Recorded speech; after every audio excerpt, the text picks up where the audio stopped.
Hello, I'm Rebecca, the founder of triiyo, and welcome to Pep Talks with triiyo. triiyo is the leading solution for workplaces to support their people during every life transition, from starting a family to retiring and every life event in between. On Pep Talks with triiyo, we chat to our expert partners for advice on how to best navigate these common, complex, and often messy life stages that happen during our working career. Keep listening as we connect the dots between life and work with the simple aim of education and empowerment. After all, life happens at work. Today on Pep Talks with triiyo, we're speaking with James Callender. James is Director of Business Solutions Australia and New Zealand for Workplace Options and is passionate about positively impacting the mental health narrative one story at a time. Today, we're going to be discussing the buzzword wellbeing. While this term may be splashed around everywhere at the moment, we will be chatting about James's experience in workplace wellbeing, specifically how Employed Australia is moving towards a culture that considers and values health and safety as more than just physical. James, welcome. Could you please tell us a little bit about yourself and the work that you do? G'day, thanks Rebecca. And yeah, I work for Workplace Options, which is one of the world's largest providers of mental health and wellbeing services. My background is financial services. I spent 12 years in financial services, most recently in corporate health, helping organizations set up a wellbeing ecosystem inside, ultimately to stand out as an employer of choice. This market was certainly became more competitive and more popular during the pandemic, purely because there was a war for talent. So organizations were seeking to differentiate themselves in one way or another, and certainly wellbeing initiatives were a way to do that. Mm-hmm. At Workplace Options during the pandemic, we saw an exponential increase in the requirement and also the desire for mental health services. And that's certainly where our 24/7 capability was certainly sought out in market. It's something that I am incredibly passionate about in terms of how can I share my global mental health network with more humans, given the incredibly long wait times in the public health system to gain access to mental health support here in Australia. If you're one of the 46% or so of Australians that have private health insurance, then you have less of a wait time, but it certainly isn't as short as being able to chat to a mental health clinician within 30 seconds, which is what we do. Is that right? That's phenomenal. That's such yeah. Okay. Now, I love that, you're saying you're looking at well-being beyond physical, because I think we're all very good about talking about our physical health and our physical fitness and our physical well-being. So what does well-being mean to you? Well-being for me underpins my lifestyle. It's incredibly important to not only myself, but also to my wife and my children and our broader family and social circles. And in my mind, being as balanced as possible throughout well-being is important. Now, there are a variety of different models and different frameworks for considering well-being as more broadly than just physical. Some say that it includes mental or emotional or practical or spiritual. There is a variety of different pillars. However, I think it's important to remain conscious of the fact that each individual and each organization will have their own pillars that are important to them. And what I am seeing and what we are experiencing is a transition towards seeing health and safety as a lot broader than the physical attributes that we have been conditioned to as a society and as a culture throughout the past. And I think that is really exciting when you consider that there is a whole lot more to us as humans, and the fact that if we are in a comfortable mental space, it enables us to be a more effective, productive, and happy version of our professional and our personal selves. Yeah, absolutely. And is that the reason you think that organizations are investing in wellbeing, or are there reasons beyond that? There are two reasons in my immediate view.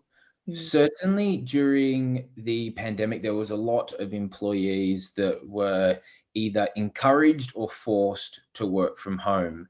Yeah. And as a result of that, I think it accelerated the pace at which people brought their whole self to work, because there wasn't the separation between the home and the work environment. Yeah. Now, also as a result of those changed working environments, employers had to consider how they could care for their employees when they were outside of the boundaries of the traditional work setting. And so investing in initiatives that helped those employees be the best version of their professional and personal selves was shown to improve productivity, to reduce absenteeism, and therefore there was a clear return on those investments. Yeah. Now, when it comes to a mental health perspective, it is really challenging to articulate and calculate the return on that investment. So there is an element of I guess you could say, a conscious decision of what feels right. Does it make you feel good that you are investing in the mental health care support of your employees, even though there may not necessarily be a strict calculation where you can derive X number of dollars invested will result in Y dollars in savings or increased productivity, as an example. That is a really volatile calculation to make when you are talking about somebody's mental health. Yeah. It's really difficult, isn't it? Because, I mean, Gallup has some really clear statistics around thriving people, correct, thriving organizations. But it's often, it's not an immediate deliverable on the bottom line. So as we're moving into, a continuing or worsening challenging economic climate, what are you seeing that organizations are doing are they continuing with their EAP uptake? Are they continuing to invest in this space? Because, my view is when the economy is challenging, then your individuals, okay, it's challenging to a business, but it's also dramatically impacting the health and well-being of your people. So when businesses then start removing budgets, they have less support available for the people that actually need it at the time where they really need it. What are you seeing that organizations are doing? Are they continuing that investment, or are budgets being slashed, and one of those places is in the wellbeing space? EAPs have been around for a number of years. Ourselves, we've been around for 40 years or so. And it was a really early employee benefit to be adopted. Now, as a result of that early adoption, there has been cases where EAPs have been procured and cellared. They have been put on the shelf to gather dust, and they are pulled out. That never gets opened. They are introduced when somebody joins an organization, and they are brought out when somebody is in trouble or when somebody loses their job. And as a result, those services may have been challenged by underutilization. Yeah.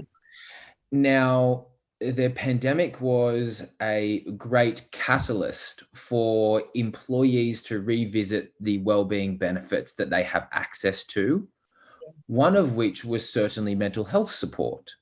And that was something that an EAP provider has. Okay. And as a result of that, organizations have seen over the last, I guess you could say, 3 years, that there is importance in providing your employees access to mental health support. Now, in addition to that, more recently, Safe Work Australia has made some legislative changes in relation to psychosocial risks and hazards in the workplace, which has been another catalyst for corporate Australia to review their employee assistance programs and how they are positively adding value to the employees of that organization. So to that end, Rebecca, corporations are still retaining their investment in EAP, but they are looking to amplify the way that EAP engages with their workforce, because the traditional cellared approach is not working. And it also doesn't necessarily meet the requirements of the safe work changes that have come into play. Yeah.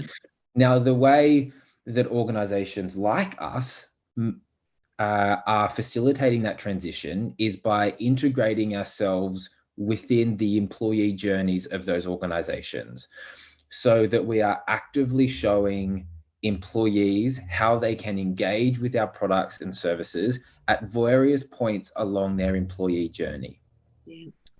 And through that, we are building trust and we are building engagement, both from a proactive perspective through education and coaching, but also through a reactive perspective, which is when an employee needs counselling. Yeah. Then from a safety perspective, in the past, a EAP was procured by a HR division, okay, because it was seen as an employee benefit. Now, however, during the pandemic, I guess we had some finance stakeholders that came into the conversation who were evaluating the return on their investment in employee assistance programs. And now the changes in the legislative environment, we have a third stakeholder in the conversation, which is the safety team. And so we are speaking to HR in terms of why employee counselling is a benefit. We're speaking to finance in terms of why it is worthwhile for the investment. And thirdly, we're speaking to safety in terms of how giving your employees access to mental health services, including coaching and counselling, can help meet the requirements of the recent legislative changes. Yeah. Amazing. So it's almost got a bit more, as opposed, which is great, as opposed to just being a tick box. And if we've got it, no, everyone forgets you've got it. No one really knows where to find it. And it's somewhere on the intranet and nobody really wants to go looking for it or ask their manager, because then they're admitting that something's wrong. Whereas now it's, it's really being taken seriously, which I would hope means that it then becomes far more available and acceptable within an organization for employees to start utilizing it, because that's fundamentally why it's there, right? And I would imagine the uptake would have been significant over the last 3 years compared to previously. Utilization has certainly increased as a result of the challenges that we all went through during the pandemic. What was also interesting is in terms of the mode of delivery. So as with other services, we had to pivot and adopt the virtual environment. And that customer experience has continued into the post-pandemic era that we are in now. And in fact, we see a greater number of presentations or people turning up to their appointments virtually, because it takes less confidence to connect to the Teams invite than what it does to actually make your way towards the psych clinic. Quickly sit there in front of someone. Exactly. And so when we can meet our members in their home environment where they feel more comfortable, they are attending those sessions and they are opening up about what's going on in their life and in their mind. And as a result, they're not bottling and burying those emotions. And that's been a really great journey for us to go on as a company to see how we can make sure that we are meeting our members when they need us and where they need us. Yeah. And do you have any statistics around the number of men that are taking up the service? Because we know traditionally that the mental health and the suicide rates for men in Australia is particularly bad. Are you able to track or know whether that increase, there's been an increase across the board, but are we finding ways to connect with men, better? Are we finding ways to change the narrative so that men and men's mental health is positively impacted, by EAP being available? Do you have any of that data?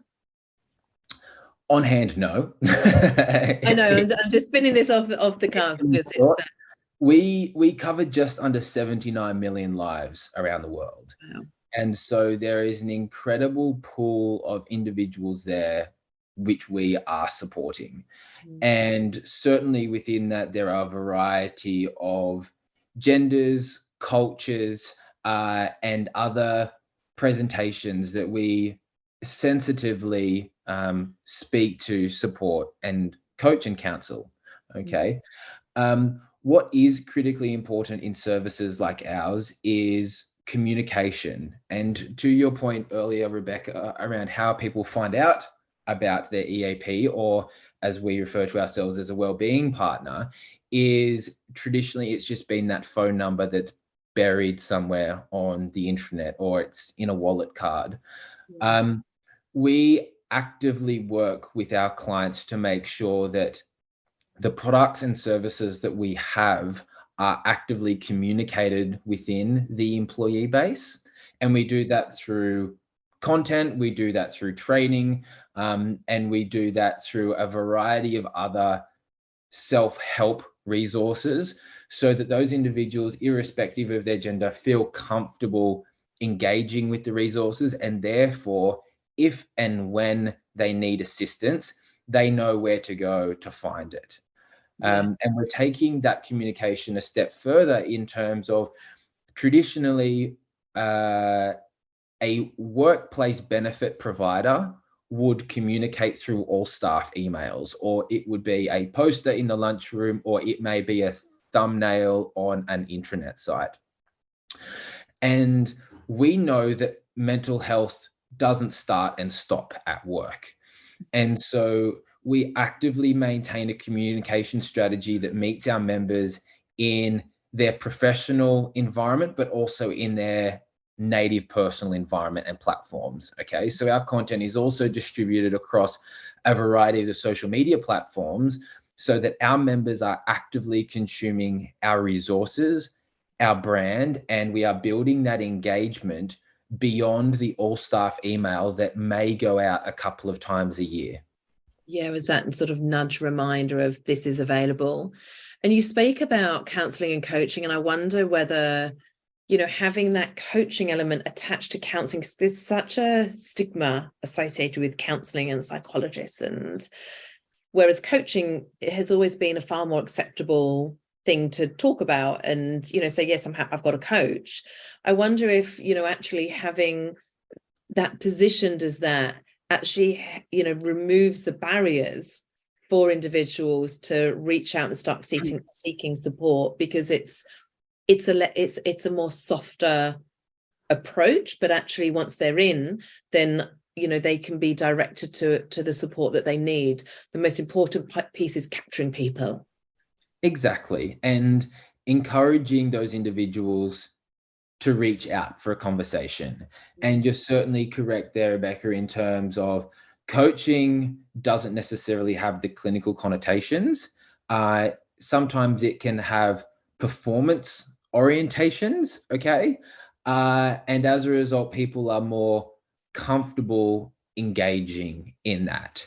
And certainly some of our clients adopt for that mode of delivery as opposed to the traditional clinical model.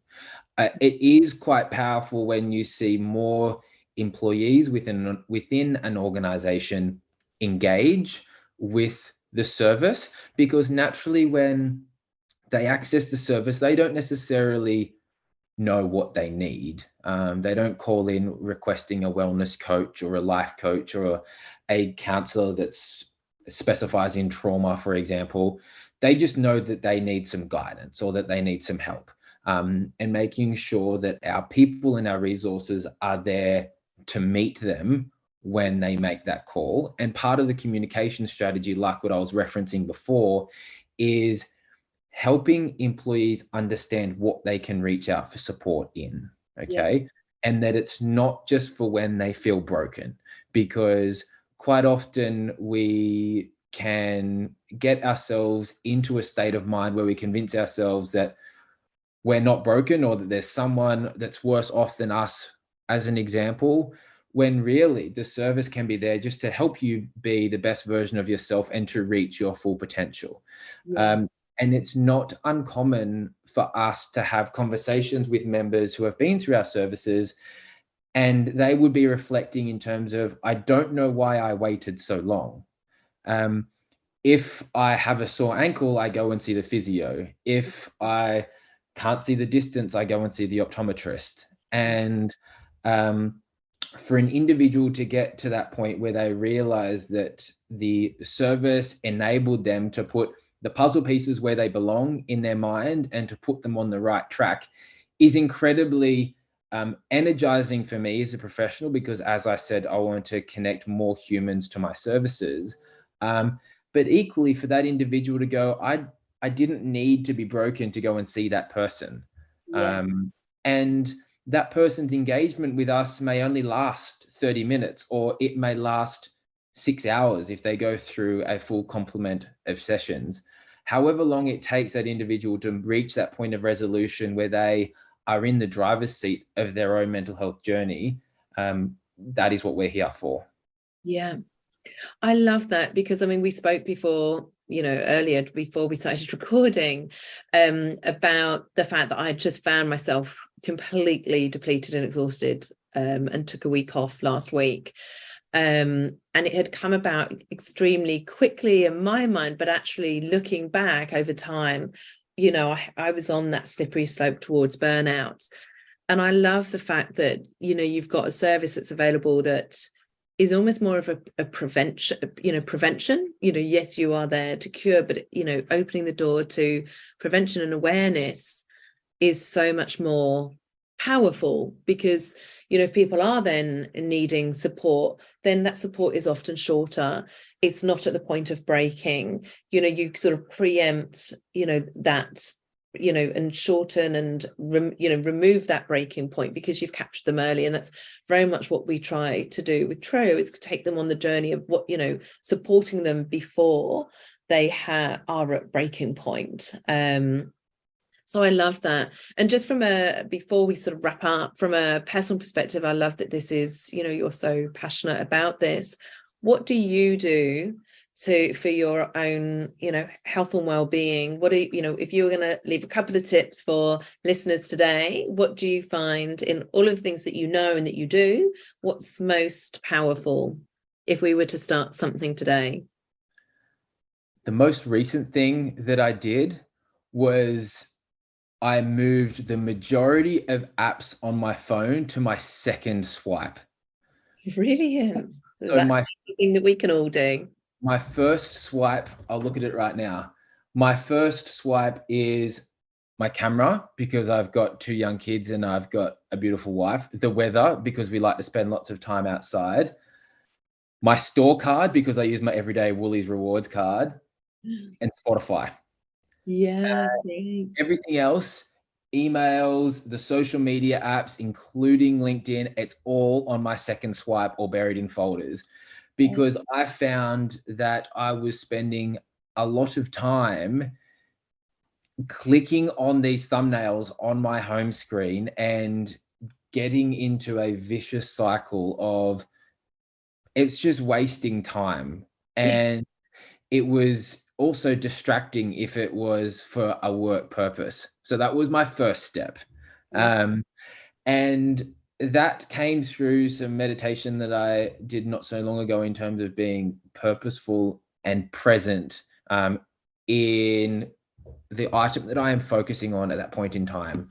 So if that is work related, well, then I need to make sure that I'm being really present and really purposeful so that my workday doesn't creep into my personal life. And I work in a hybrid environment, and it is really easy for the workday to crowd your home life. And there is a classic statistic that an adult in Australia spends a third of their adult life at work. And that this statistic is trending to increase because we are working from home and our hours are increasing as a result of not having that commute that breaks one from the other. So removing my apps, being purposeful, and the third point that is incredibly important to myself and my family is making time for exercise. And exercise brings us great endorphins. It pulls us away from anything else that we are doing, particularly from a work perspective. It pulls you away from a screen, and it also gives us the ability to connect as a family and also with our friends in a social way, which is a pillar of our balanced well-being, making sure that we are connecting with others, because that was something that we were certainly starved of during the pandemic, and making meaningful time to connect with them in person through exercise, particularly for us, is how we maintain well-being. That's amazing. And you hit the nail on the head there, because as humans, we're wired for connection, and we were starved of it for such a long period of time. You also mentioned meditation, and I think that is one thing that is accessible for everyone. And even just 5 minutes of doing nothing, just quiet time and focusing on your breathing, doesn't have to be a really intense 30 minutes. Just that has such a powerful impact of, as you say, centering yourself, becoming present on a daily basis. Even just that would also add a huge amount of value. And I would add one thing that I learned on my week away: the value of sleep. And I had really let that go, but what I learned on my week off on a retreat was that 7 hours really should become non-negotiable, which was not happening for me for a number of years. So I'm working very hard to capture that, and I can say that it definitely does make you feel better, but it's very hard once you've lost the ability to sleep well. It takes some time, and it's quite hard to get back. But I love those tips. Thank you so much. On the meditation piece, because I know that this can be a flowery element that some of us find challenging to commit to. What I did in terms of helping me do it more regularly is, after I've been to the gym or after I'm exercising, I would change the playlist from something that was amping me up to slowing me down, and I would just do it during my stretch session.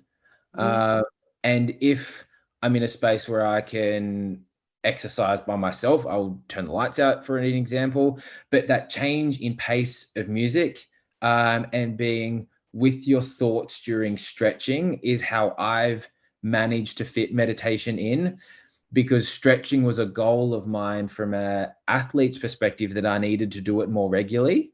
And if I was to take a performance view of this, I always saw stretching as wasted time, because I wasn't sweating, I didn't have a high heart rate, it was a waste. Whereas allocating a portion of my workout time to stretch and allocating my stretching time to meditation was certainly a way for me to make the most of that time. Yeah, we push so much, aren't we, in terms of distraction. There's so much, like you say, even just with your apps. I mean, I love that. They are such a distraction, and there is something available to us 24/7. We don't need to sleep. There's something for us to watch or do, even on that little thing in the palm of our hand. But the value of taking that time and having that pause and actually enjoying the present moment and doing, maybe a stretch or a breathe or a walk, and having that space is so powerful in terms of our mental health. And we've, I think we've lost that in society because we've fallen so far away from that. If we can get back to that, I think we would have a really direct impact on everyone starting to feel a little bit better. If we could just put down that tool, that thing that sits in the palm of our hand for a little bit longer. Very much so. One story at a time, Rebecca.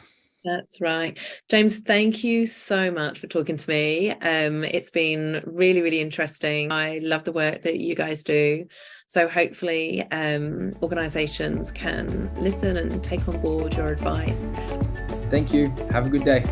Thank you for listening. To find out more about how triiyo can support your people, visit triiyo.com.